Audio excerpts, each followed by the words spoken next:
তো চলো আজকের লাঞ্চ মেনু। আজকের লাঞ্চটা কিন্তু একটু শেয়ার করার মতো হয়েছে বটে, আর সেটা কি তোমাদের দেখাচ্ছি। এখানে সিম্পল লাঞ্চ।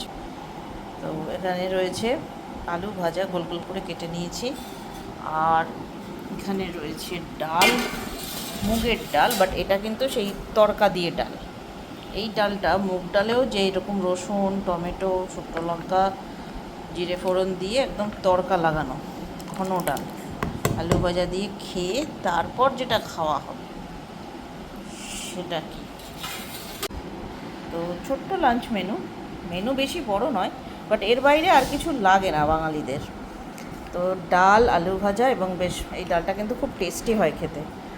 আর এখানে আজকে শোস্টপার ইলিশ, একদম বর্ষাকালের এই ইলিশটায় হালকা একটু ডিমও আছে, পেটে হালকা এই যে ইলিশে একটু ডিম হয়েছে। তো বেশি খাই না আমরা, সারা বছর অত ইলিশ খাই না, কিন্তু যখন খাবো একটু একবার একটা ডিম ছাড়া মাছ হবে, আর একটা হচ্ছে ডিম দিয়ে হবে। কাঁচা লঙ্কা দিয়ে, বেগুন দিয়ে এই ঝোলটা অবশ্যই বলি তোমাদের, এই যে বেগুন দিয়ে করেছি, একদম পাতলা ইলিশ মাছের ঝোল। এটা এই বর্ষাকালে সব বাড়িতেই হচ্ছে আমি জানি। আর ভাত তো অবশ্যই, ভাত না হলে বাঙালি খাবে কি।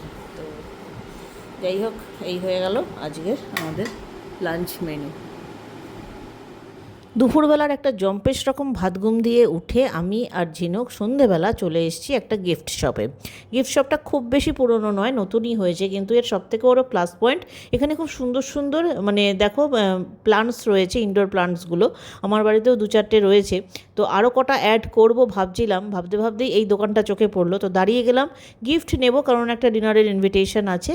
তো গিফট চয়েস করতে গেলে যা হয়, ভীষণ রকম কনফিউজিং, কত রকম জিনিস, কত রকম ভ্যারাইটি। এবারে আমার আর ঝিনুকের চয়েস কখনো মিলছে, কখনো মিলছে না। তো যাই হোক, এরপরের আরও ভিডিও আসবে, তোমরা দেখতে থাকো। তবে এই গিফটের দোকান থেকে আমরা কী কিনলাম সেটা তোমাদের পরে জানাচ্ছি।